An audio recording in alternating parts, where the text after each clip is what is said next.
But I want to now turn to the present day. You mentioned, of course, Ascend, which is a foundation designed to provide educational scholarships for immigrant kids of all backgrounds and all statuses.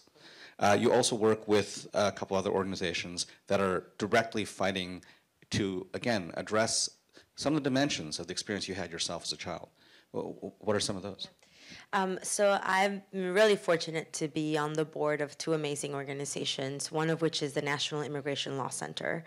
And by the way, the work that NILC has done, they were directly responsible for the House bill that allowed me to go to college. So now to me, it's like this amazing thing that it's full circle now, where I was a recipient of the great work that they do, and now I get to be on the board. And with the new president-elect and the fact that Congress and the Senate and the House are in his favor on his court, really our only line of defense for a lot of for defending the rights of immigrants is going to be in the courtroom, and it's going to be through litigation, which is sort of some of the bread and butter work that NILC does. So I've been really incredibly fortunate to be part of that board. And then I'm also on the board of College Spring, which is not directly related to immigration actually at all. It's an organization that provides SAT college testing prep. I gotta get that better. I say that better next time.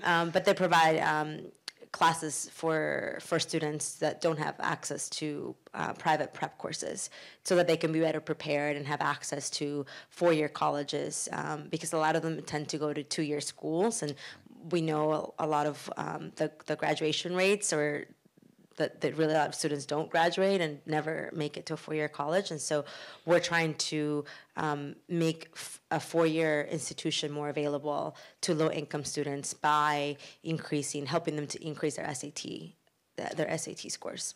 So help them get in, help them be able to pay for it, and defend their rights so that they even have access to begin with.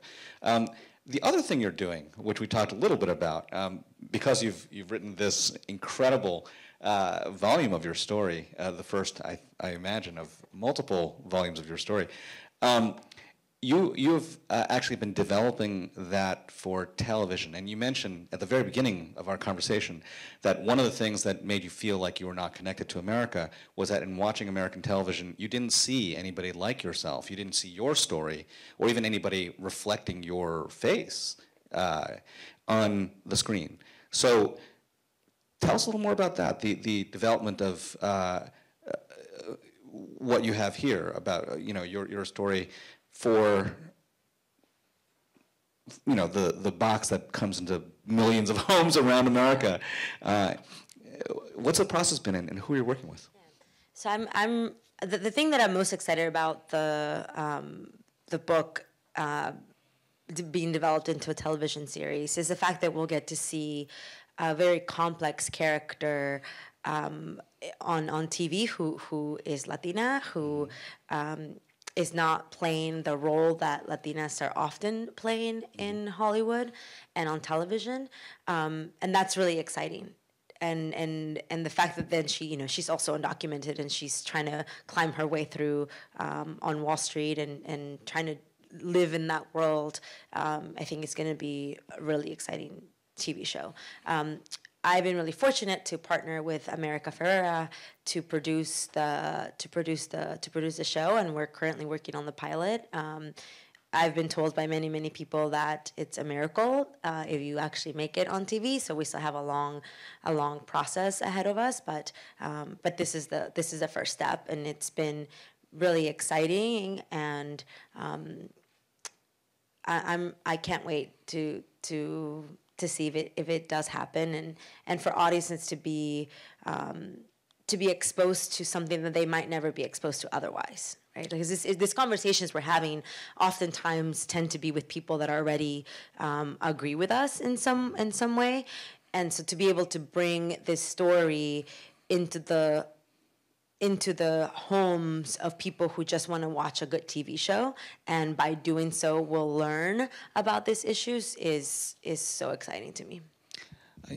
Obviously, from the vantage point of sitting in the dark a few dozen feet away from my son and the other cast members of Fresh Off the Boat, it's kind of having been almost like a guest at the feast, right, of a transformation of part of Hollywood, the one that actually comes into people's, millions of people's living rooms again on a weekly basis. And one of the things that seems true about that, and that has been true for, at this point, several generations, is that television is a trailing indicator of change. That when America, and I don't mean America, your collaborator, but America, our nation, all of our collaborators, is ready to actually engage with something, to change its attitude or mindset about an issue, and hopefully to embrace it, it shows up on television first, on primetime network television. So when gay rights was a conversation people were willing to finally have for real, we had Will and Grace. Even before that, when we started seeing single women on TV who were working, when we started to see, a conversation around, African American life in America as, middle class individuals and not just in the working class, that was something that happened on TV. And now, today, you have shows like Fresh Off the Boat on TV, which bring the notion of immigration as a story that imbues all of us, that is an American story, into the forefront of the conversation. What's interesting to me is we do talk about, kind of an echo chamber that exists, especially maybe in social media, hello internet, and maybe even in rooms like this sometimes, where the people who come out on a Saturday morning to be a part of this conversation are people who already kind of believe in that conversation.